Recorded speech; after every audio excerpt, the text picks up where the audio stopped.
Les cours Rinchen-Pal de formation à la langue tibétaine ont été conçus par le très vénérable Drupon Tarshin Rinpoché en 1999. Drupon Tarshin Rinpoché explique que c'est parce qu'il y a de nombreuses motivations pour l'étude de la langue tibétaine qu'il a composé ces cours et proposé également l'étude à la grammaire tibétaine destinée aux nouveaux étudiants. Rinpoché souhaite que le manuel de langue tibétaine qu'il a créé soit bénéfique aux Français sympathisants du bouddhisme. Puissent leurs études briller comme l'éclat du soleil, qu'elles soient bénéfiques à tous les êtres dans leur ensemble. Alors tout d'abord, le très vénérable Drupon Tarshin Rinpoché est arrivé en France en 1992. Invité par quelques disciples, il s'y installe de façon permanente. Rinpoché est le représentant de sa sainteté Drikung Kyabgon Shesang Rinpoché en France.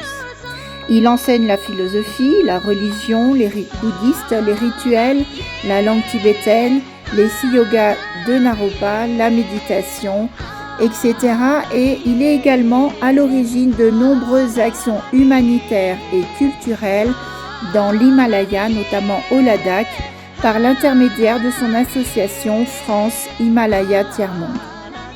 Maintenant, parlons de l'origine de la langue tibétaine. Alors, il faut savoir qu'il y a 220 dialectes tibétains qui descendent du tibétain ancien et qui sont diffusés au travers de 6 pays comme la Chine, l'Inde, le Bhoutan, le Népal, le Pakistan, l'Afghanistan.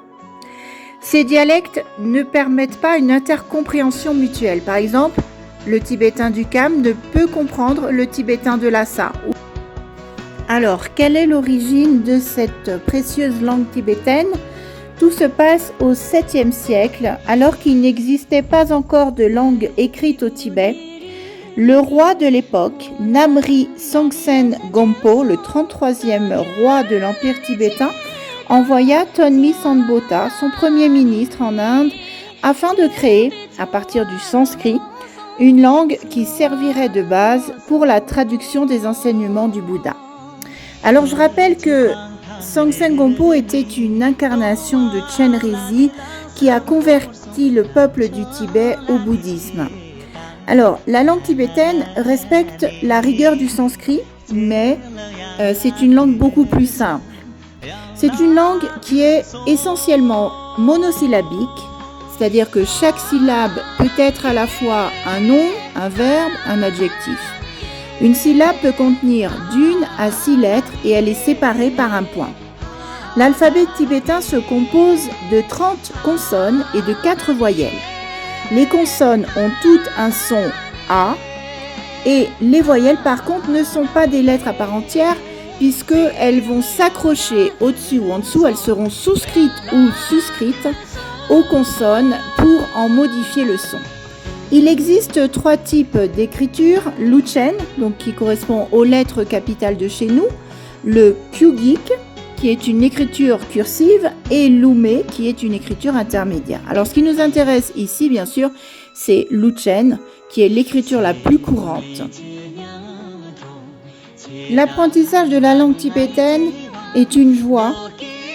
Depuis 1999, les disciples suivent nos cours. Donc la formation correspond à un cursus de 8 cours d'1h30. Et à l'issue de ces 8 cours, le disciple peut tout à fait lire les textes en tibétain.